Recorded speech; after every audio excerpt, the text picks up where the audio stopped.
Bismillahirrahmanirrahim. Assalamualaikum warahmatullahi wabarakatuh. Selamat pagi anak-anak Atirmiji. Apa kabar kalian semuanya? Semoga kalian selalu dalam lindungan Allah Subhanahu wa Ta'ala. Sebelum kita belajar, kita berdoa terlebih dahulu. Bismillahirrahmanirrahim. Rabbi jidni ilma warjukni fahma. Amin. Sekarang kita memasuki tema 7 ya, di subtema 1 pembelajaran ke-1. Setelah kita memasuki tema 6, sekarang kita tema 7 yaitu bertujuan agar kalian mampu menemukan informasi tentang suku bangsa di Indonesia dengan benar. Kalian mampu menyebutkan informasi baru mengenai suku bangsa.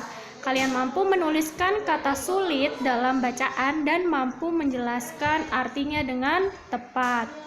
Serta kalian mampu menjelaskan pengertian gaya dengan tepat. Menjelaskan pengertian gaya otot dan pengaruhnya terhadap benda dengan tepat. Next, indahnya keragaman di negeriku. Pembelajaran kali ini kita akan membahas keragaman suku bangsa dan agama di negeriku.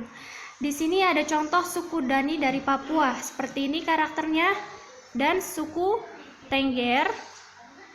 Serta gambar yang ketiga ini bisa kalian lihat di halaman 1 ya. Suku bangsa di Indonesia.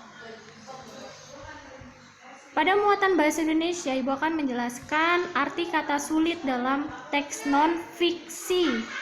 Untuk mengerti arti sebuah kata, sebaiknya kalian mencari arti kata tersebut dalam KBBI, yaitu Kamus Besar Bahasa Indonesia. Lakukan hal-hal berikut ya, siapkan Kamus Besar Bahasa Indonesia. Jika kalian punya, kalian bisa keluarkan kamusnya KBBI. Terus yang kedua, tentukan kata dasar dari kata yang akan dicari maknanya. Kata dasar keragaman adalah ragam. Carilah pada kolom huruf R kapital dalam kamus tersebut. Setelah mencari, kemudian kata keragaman pada bentuk-bentuk turunan dari kata ragam. Nah, setelah itu kalian telah mengetahui arti kata keragaman tersebut. Makna kata keragaman adalah di sana bisa dijelaskan dalam kamus KBBI. Selain menggunakan kamus, kalian juga dapat mencari arti sebuah kata menggunakan KBBI online dengan alamat situs. Di sini ya, kalian bisa screenshot. Silakan di screenshot.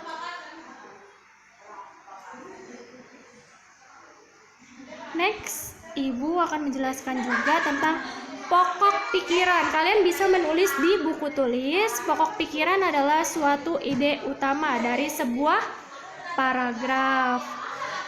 Pokok pikiran juga disebut sebagai pikiran utama, gagasan utama, gagasan pokok. Jadi setiap paragraf memiliki satu pikiran pokok yang merupakan inti dari pembicaraan yang ada pada paragraf tersebut ya. Jadi dalam satu paragraf ini ada satu pikiran pokok, yaitu gagasan utama, bisa juga ya gagasan pokok, yang merupakan inti dari keseluruhan pembicaraan yang ada pada paragraf, dari keseluruhan kalimat-kalimat yang ada dalam paragraf tersebut. Cara menentukannya bagaimana, Bu?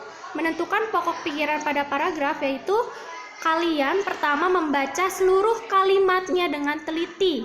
Kedua, menandai kalimat awal, kalimat akhir, atau kalimat awal dan akhir pada paragraf.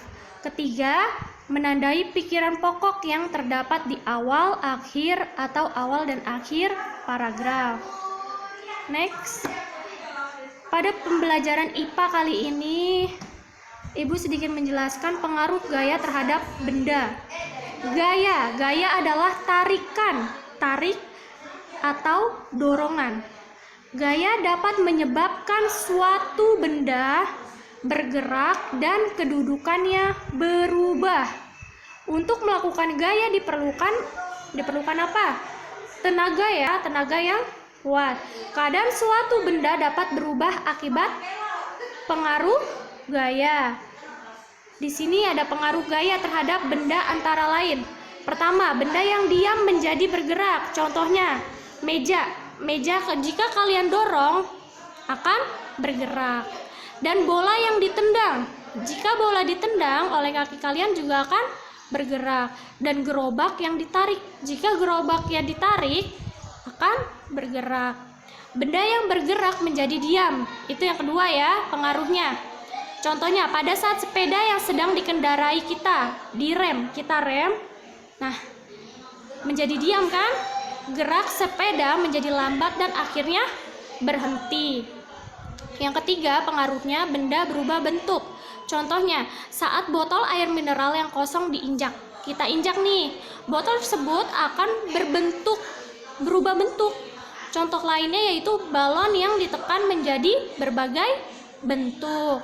Yang keempat, benda bergerak berubah arah. Contohnya saat bola yang kita gelindingkan atau kita tendang ya, bola berubah arah karena gaya yang diberikan. Next, macam-macam gaya bisa kalian tulis di buku tulis juga sebagai catatan.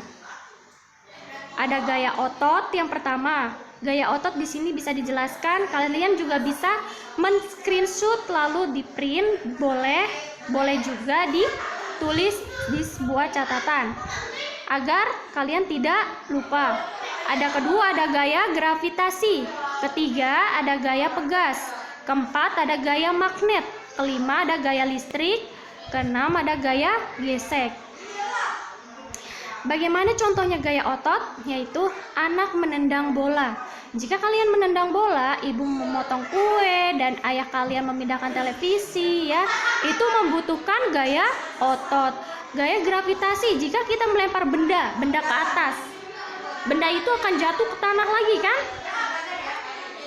Penerjun payung yang melompat dari pesawat akan bergerak menuju ke permukaan bumi. Dan gaya pegas juga ya, dan lain-lain. Next, sedikit penjelasan dari ibu. Tugasnya halaman 2, 3, 6 dan 7 serta 10 dan 11.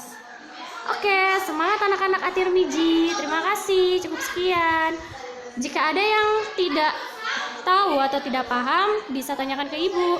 Wassalamualaikum warahmatullahi wabarakatuh.